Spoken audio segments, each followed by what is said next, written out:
Tout le monde en intro de merde. Ça fait très très longtemps que j'ai pas tourné de vidéo, à peu près 6 mois, je pense. 6 mois, ouais, à peu près. À part si tu comptes les vidéos un peu troll que j'ai sorties avec sur The Amazing Digital Circus, juste pour troller le petit kid là. C'est ça, aujourd'hui je voulais parler slash critique de Star Ocean de Second Story Air. Parce que je viens de le faire terminer. Puis, avant, je faisais ça. À chaque fois que je terminais un jeu, je suis content d'en parler. Là, et tard l'époque, là, pour ceux qui étaient là. J'étais supposé faire Persona 5, mais je l'ai jamais fait. Mais je l'ai fini le jeu, mais j'ai jamais parlé. Bref. Je l'ai parlé de Star Océan de Seconde Story Air. J'ai quand même beaucoup aimé le jeu. C'est un jeu quand même assez difficile. Moi, j'ai trouvé quand même très très difficile.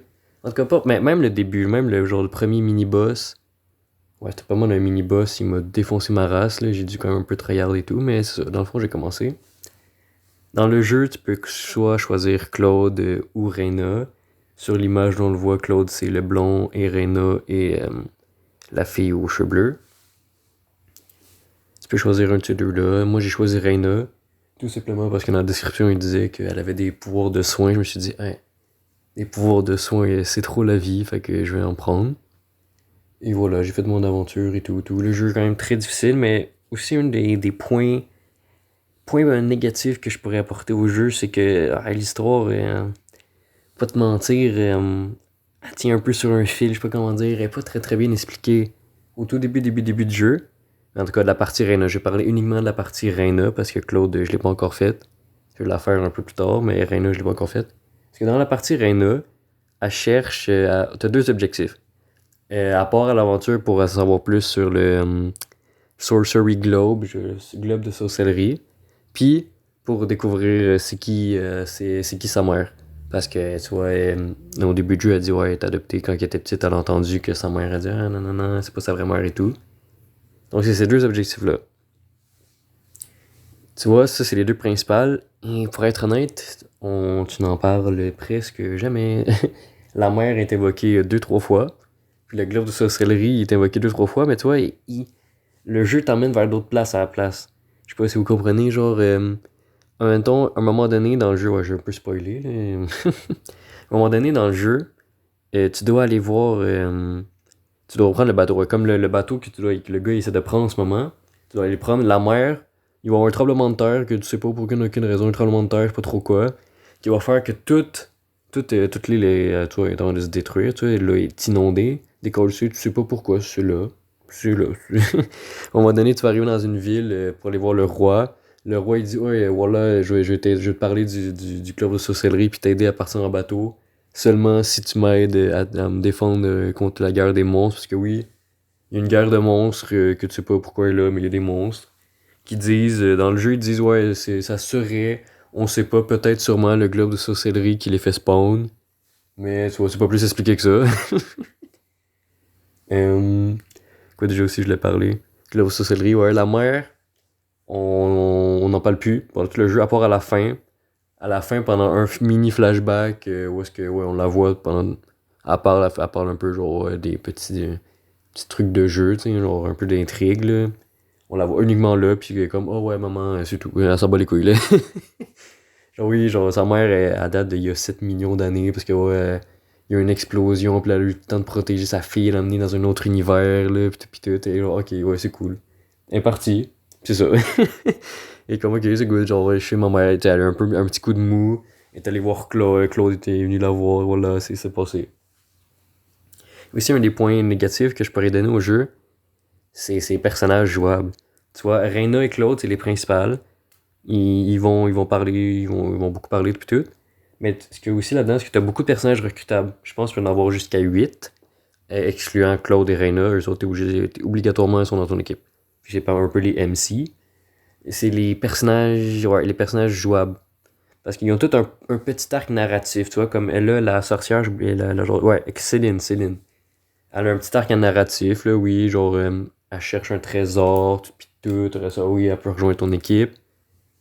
Puis après ça, c'est rien, elle parle presque plus. Tu vois, elle va parler un peu au début, genre comme là, mais après ça, elle parlera plus. C'est ça pour presque tous les personnages. Ils ont un petit arc narratif minuscule, Après ça, tu les entends plus parler. C'est comme. Comment il s'appelle le genre de pseudo-frère à Céline. Non, pas à Céline, à Reina. Ah, j'ai oublié c'est quoi son nom. DS, ouais, DS. Lui, on en parle pendant tout le jeu comme oh my god, c'est l'épice légendaire, on n'a pas les légendaires. C'est oh my god, genre. Dans le fond, Reina elle glaze un peu, là, et comme oh my god, DS, on en parle à chaque 2 secondes. Pour être honnête, elle commence un peu à me péter les couilles, là. DS. À chaque fois qu'elle, mettons, elle pouvait aller voir Claude, elle est comme non, je vais aller voir DS. Claude est comme pendant une manette, un mini tournoi genre d'épée de combattants. Non, elle s'en va, elle va aider DS à la place d'aider Claude. Bon. Elle pète un peu les couilles, puis à un moment donné, dans le jeu, tu peux le recruter. Mais un petit tips, ouais, tu vois, c'est là que je parlais tout le truc qui se décompose, je sais pas pourquoi. Dans le fond, tu peux recruter DS uniquement si tu joues. Ouais, j'ai pris la vidéo de l'Arcray, là. Tu peux le recruter uniquement si tu joues Reina, sinon tu peux pas si tu joues Claude. Puis c'est ça, une fois que tu le recrutes, il parlera plus jamais DS, ne sera plus jamais impliqué. Il va être dans l'équipe, il va être là quand il va y avoir des trucs importants à faire, tu vois. Comme des mini cinématiques, il va être là. Mais sinon, ils parleront pas. Welsh aussi, c'est un des personnages que j'ai eu. C'est une fille avec un genre de gants. Si je fais du montage, je vais essayer de la mettre à l'écran. Mais si j'en fais pas, vous pleurez. C'est ça, elle aussi. Elle a un mini arc, oui, je cherche un beau gosse et tout. Je l'ai pris dans mon équipe. Oh, plus rien. Plus rien. Elle parle plus. Elle a presque jamais parlé pendant tout le temps qu'elle était dans mon équipe. Elle parle pas. Elle parle plus. Genre, comme je dis, ça, c'est un peu dommage. J'aurais aimé que les personnages un peu, même. Parce que le jeu a quand même 99 fins, faut se le dire. Mais c'est pas vraiment des fins. C'est juste que sont devenus les personnages principaux après l'aventure. Et puis c'est pas mal ça, je suis un peu déçu que oui, les personnages, ils parlent pas vraiment, tu vois, à part les 2 MC, genre ils ont aucune interaction. À part leur mini arc narratif pour les recruter, ils ont rien, ils sont vides. C'est tout. Puis oui, j'ai parlé des 99 fins, le jeu contient 99 fins. Comme je disais, c'est un peu qu'est-ce que sont-ils devenus. Dans le fond, dans ce jeu-là, tu peux augmenter, t'as des points de bonheur, un peu comme dans Fire Emblem, pas des points de bonheur, mais des petits cœurs. Puis quand il est au max, ben, c'est celui que tu vas finir un peu ta vie avec, là, on va dire entre guillemets. Là. Ça ressemble pas mal à ça. Moi, j'ai eu Pre-6. Puis tu peux augmenter ça avec des livres, je pense, j'ai vu. Ou sinon en faisant des points action. Quand t'as vu sur le bouton Y, tu peux avoir des mini-scènes avec les personnages. C'est un peu ça qui rajoute un peu de la saveur aux personnages, tu vois. Mais même avec ça, je les ai trouvés un peu vides, les personnages jouables. Puis ça, l'histoire est un peu bancale, comme je disais là-bas. Puis c'est ça. Un peu bancal, c'est pas vraiment trop expliqué. De manière, tu vas voir un genre de sage d'un autre univers, il va te dire oui, il faut que tu te rentraînes pour battre les 10 sages. T'es comme ok, c'est good. T'as 4 temples à aller faire, chacun a des énigmes et des épreuves différentes. Ok, je suis chaud, je suis saucé, on y va. On y va, tu arrives là-bas, tu te fais décoller par des ennemis, en tout cas moi je me suis fait décoller. Après ça, t'as une genre de gemme, je sais pas comment on appelle ça, un genre de cristaux gemme. Tu arrives, tu le ramasses, t'as un mini flashback. Après ça, les gemmes, tu les as ramassées, tu sais pas pourquoi, parce que c'est jamais expliqué. Tu les ramasses pour le fun. Peut-être juste pour prouver que tes effets, mais sinon les gemmes ne servent à rien. Tu fais ça 4 fois, c'est un peu chiant, je vais pas vous le garantir. Tu fais ça 4 fois, t'as des mini flashbacks, et c'est ça, hop là, c'est vite expédié, on s'en bat les couilles. Puis aussi, je vais parler maintenant des antagonistes. Parce que pendant tout le jeu, tu es à la recherche du Sorcery Globe. Mais la vraie intrigue, c'est les 10 mages, les 10 sages, que tu ne les vois à aucun moment donné du jeu. Ils ne sont jamais mentionnés. L'antagoniste final n'est jamais mentionné, ok? Jamais. À part quand t'arrives au Sorcery Globe, t'as les 10 mages-là, ils te décalissent. Genre, quand ils se téléportent, ils se sont dit « Ah non, c'est toi, t'es téléporté en même temps qu'eux, fait que t'as survécu, nanana. » Puis ouais, un moment donné, c'est un peu sorti du cul, là, parce que le moment donné, quand que les 10 mages se téléportent, ils ont détruit la terre que tu vis dessus. Elle est détruite. Tout décollissé, ok? Elle n'existe plus. Alors ça, dans le jeu, ils disent, ouais, mais non, mais on peut la ramener si tu bats les 10 sages, ça va détruire le bouclier qui va faire de l'énergie, ça va vous ramener à une autre planète, là, ça va faire un peu un bond dans le temps. Je suis comme, quoi? Tout ça se passe dès que t'as battu le boss final. Ça se passe en 2 secondes, super rapidement. Ça aurait mérité un petit peu plus de travail, je dirais, dessus. Et oui, j'ai un autre truc que j'aimerais aussi dire. Il y a un personnage, je pense, qui s'appelle Leon, j'ai oublié c'est quoi. C'est genre un petit mage, petit catboy, un gars avec des oreilles de chat, un peu un mage. Lui, à un moment donné, il va être là, tu vois. Quand je parlais de l'armée, la guerre entre les monstres, il va être là. Il va être sur le bateau, ils ont créé, avec ses parents, ils créent une arme, genre, qui décolle. C'est ça, les points d'action, c'est les petits trucs verts. C'est ça, il va être là pendant la guerre. Ils vont créer une arme qui détruit les monstres après le mini-antagoniste de ce moment-là. Que tu vas décoller 2 secondes après, mais c'est ça, t'es sur un bateau. Mané, tu te fais battre par le monstre parce qu'il est trop fort et tout, c'est un peu un combat scénarisé.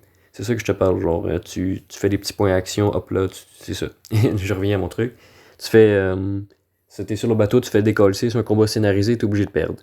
Ah, le bot, tu t'es fait battre par le boss, c'est cool et tout, nanana, nanana.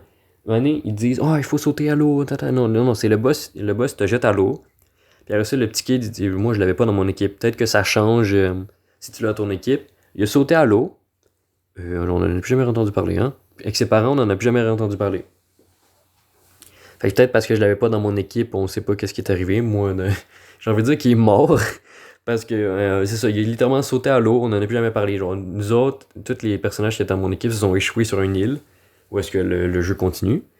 Mais moi, le petit kid, je n'ai jamais entendu parler. Pour moi, il est mort. C'est ça aussi, c'est un peu dommage. En plus, les autres personnages s'en foutent un peu de lui. C'est comme, il a jamais existé, on s'en bat les couilles. On continue, ouais, c'est ça. Le seul personnage qui manquait à l'arrivée, c'était Claude. Ils se sont souciés pour Claude, mais lui, on s'en colissait. Puis c'est pas mal ça que je voulais dire sur le jeu. Un peu, point négatif, l'histoire un peu mitigée sur l'histoire, là. Les personnages qui n'ont pas une grande importance sont pas vraiment impliqués dans l'histoire à part Reina et Claude. Même Claude, j'ai trouvé un peu délaissé parfois, juste pour te dire. DS m'a un peu cassé les couilles avec Reina, elle arrêtait pas de le mentionner. Juste pour quand je le recrute, elle n'en parle plus jamais, genre elle se ferme la gueule. Puis sinon, les points positifs. J'ai beaucoup aimé les graphismes sont beaux, c'est un peu un remake 2D, 3D, j'ai beaucoup aimé. Les musiques sont très bonnes. Le jeu était un peu dur. En tout cas, pour moi, je l'ai trouvé quand même assez dur, le jeu. Mais j'ai réussi à le passer. C'est quand même assez dur vers la deuxième partie. Première partie, je me suis quand même bien débrouillé. La deuxième partie, j'ai un petit peu de la misère. Et sinon, il y a plein de techniques que tu peux donner des points pour faire créer craft des armures et tout. Mais j'ai jamais été chanceux. Parce que même quand j'avais 90% de chance, le jeu me disait non, non, ça marche pas. C'est ça, c'est pas mal dire. C'était un très bon jeu. Si vous le trouvez à rabais ou si vous voulez l'essayer, allez-y. Par contre, je vous aurais prévenu sur l'histoire est un peu bancale. C'est comme aussi, oui, j'ai oublié de dire avant que je quitte. Il y a un personnage au tout début du jeu, tu te bats contre lui, on l'a jamais vu. Là, il s'est fait posséder par une pierre, ça aussi, j'ai jamais expliqué. La pierre, elle vient d'où, tu le sais pas. Je pense qu'ils disent Sorcery Globe, mais Sorcery Globe, il y a le dos, l'argent. Tous les problèmes, c'est là-dessus. Puis reste le Sorcery Globe, on le revoit jamais. Genre, non, je pense qu'on le revoit à la fin pour ce que le gars, le boss final l'invoque. L'invoque pour ça, pour détruire le monde. C'est ça. J'ai trouvé les combats de 10 sages plus durs que contre le boss final parce que je les ai trouvés durs parce que c'était du 3v4. Fait que là, c'était dur, maîtriser 3 boss archi durs en même temps. Ça, j'ai trouvé quand même assez dur. Mais dès que le boss était tout seul, j'activais mes méninges puis c'était passé, là, c'était simple. C'était quand même un peu une petite pic de difficulté. Mais Lucifer, j'ai trouvé quand même beaucoup plus facile que les autres sages parce qu'il était tout seul. Les autres sages, j'ai trouvé dur parce qu'il était deux, fait qu'il pouvait spam les grosses techniques et tout. Et tu vois, qu'est-ce que tu veux? C'est la vie. Bon, c'est pas mal tout pour la vidéo. J'espère qu'elle vous a plu. Et on se retrouve dans pas long parce que je me suis acheté un objet un peu sensationnel. En tout cas, pour moi, il y a quand même une grosse importance sur l'Internet. Je vous en parle pas trop ici, il devrait arriver d'ici quelques jours. Et c'est ça. Bye!